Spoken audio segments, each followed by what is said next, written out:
L'énergie cinétique de deux pierres, deux pistes inclinées, se rencontrent en A, où deux pierres 1 et 2 de masse M1 20 grammes et M2 30 grammes peuvent glisser depuis le repos à une date prise comme origine, une sur chaque piste. On néglige le frottement et on donne l'intensité de la pesanteur J égale 10 newtons par kilogramme. θ1 égale 30 degrés, θ2 60 degrés et la hauteur H égale 10 mètres. On choisit l'état de référence EPP égale à 0 en Z égale à 0. 1. Calculer A. Les vitesses des pierres au fond.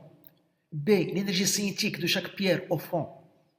2. L'expression de la distance parcourue par la pierre en fonction de temps et D égale 1 demi fois G fois sinus θ, le tout fois T au carré. Détermine le temps mis par chaque pierre pour atteindre le fond. 1. Calculer A. Les vitesses des pierres au fond. 1. A. Les vitesses des pierres au fond.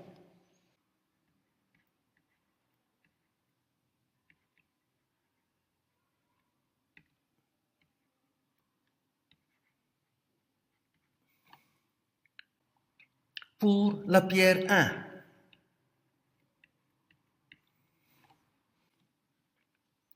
puisque les frottements sont négligeables, l'énergie mécanique se conserve. On écrit donc l'énergie mécanique EM en A est égale à l'énergie mécanique en B. L'énergie mécanique en A, c'est l'énergie cinétique en A plus l'énergie potentielle de pesanteur en A égale l'énergie cinétique en B plus égale l'énergie cinétique en B plus l'énergie potentielle de pesanteur en B.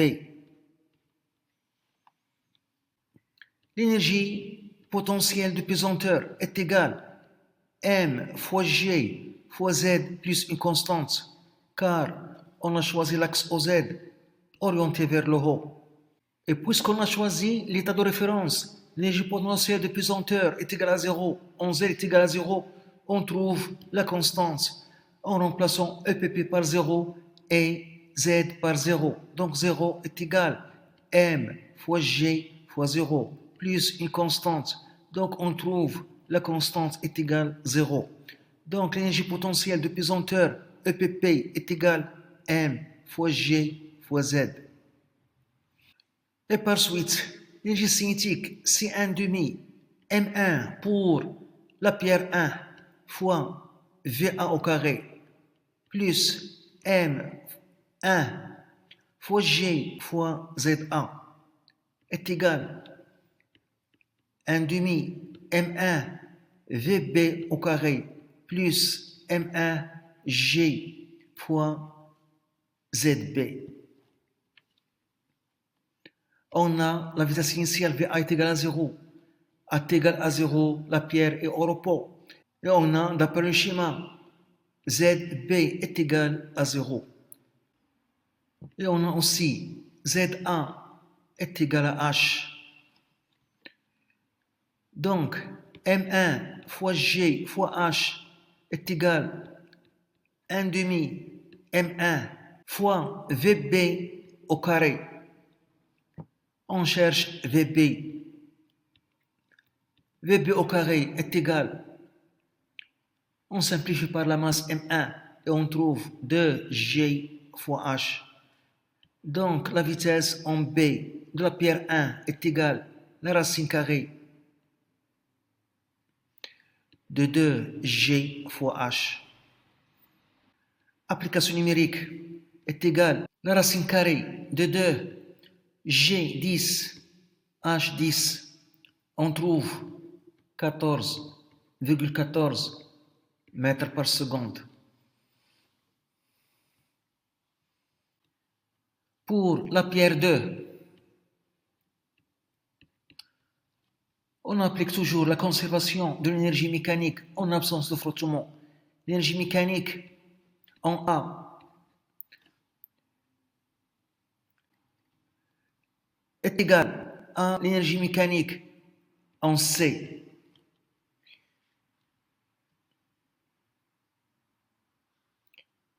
On a d'après les données la vitesse en A, la vitesse initiale est égale à 0. Et on a ZC d'après le schéma est égal à 0. Et on a ZA est égal à H. On trouve la même relation. M2 fois G fois H est égal à 1 demi. M2 fois VC au carré. On simplifie par M2 et on trouve VC est égal à la racine carrée de 2 fois G fois H. On trouve la même vitesse est égal à la racine carrée de 2 fois G10 fois H10 qui est égal à 14,14 mètres par seconde.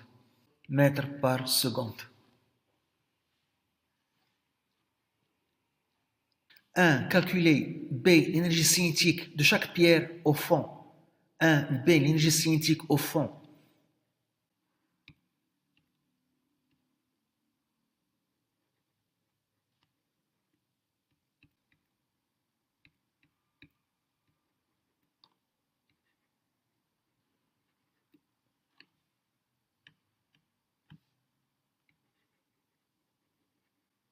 Pour la pierre 1,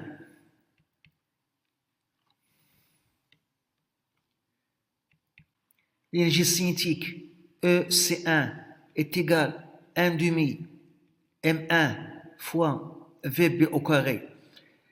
Application numérique 1 demi M1 c'est 20 grammes en kilogrammes fois 10 au 3 fois VB au carré 14,14 au carré. On trouve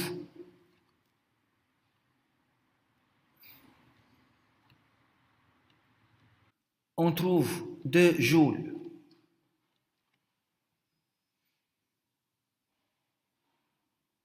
Pour la pierre 2, on trouve l'énergie cinétique EC2 est égale à 1 demi M2 fois VC au carré est égal à 1 demi M2 30 grammes en kilogrammes fois 10 au 3 fois VC 14,14 au carré. On trouve 3 joules.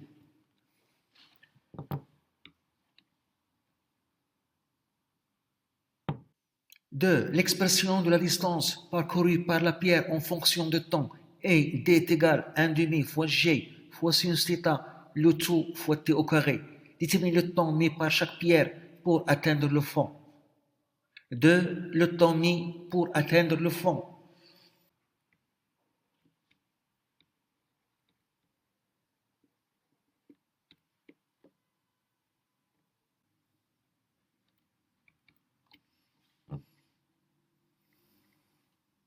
Pour la pierre 1, on a la distance parcourue D1 est égale à 1 demi fois G fois sinus θ1, le tout fois T1 au carré. La distance D1, c'est la distance AB est égale à 1 demi G fois sinus θ1, le tout fois T1 au carré.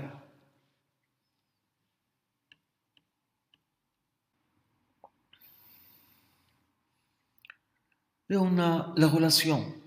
Le côté opposé H est égal à l'hypoténuse AB fois sinus θ1, ce qui donne la distance AB est égale le côté opposé sur sinus θ1.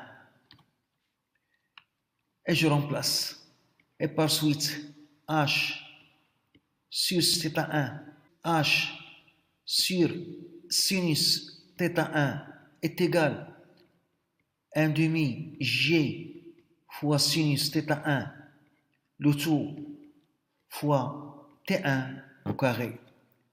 On cherche la date T1.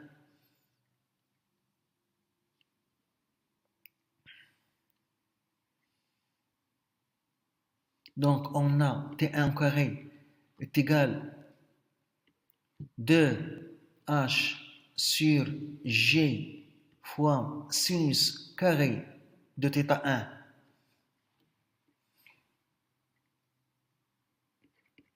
La date T1 est égale la racine carrée de 2H sur G fois 1 sur sinus θ1.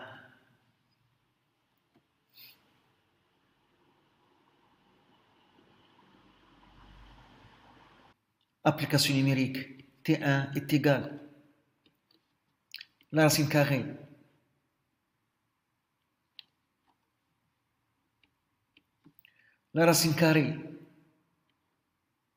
de 2 fois H10 sur G10 fois 1 sur sinus θ1 30 degrés.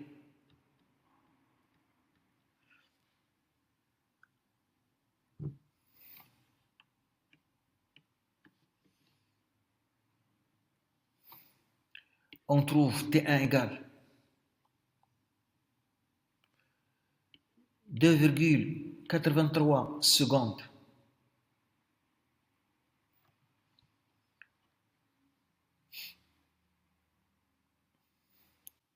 On suit la même méthode.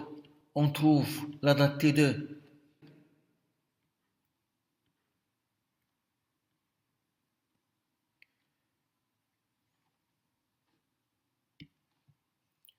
De 2H sur G fois 1 sur sinus θ2.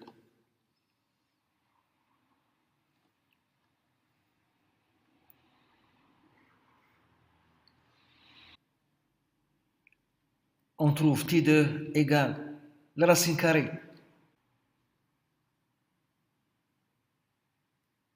de 2H10 sur G10 fois 1 sur sinus θ2 égale 60 degrés. On trouve la date T2 égale. On trouve 1,63 secondes.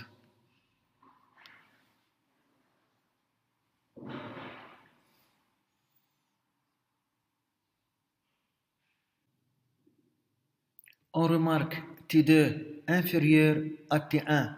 Ça signifie que la pierre 2 arrive en premier au fond. Les deux pierres 1 et 2 arrivent au fond à la même vitesse, à des dates différentes, avec des énergies cinétiques différentes.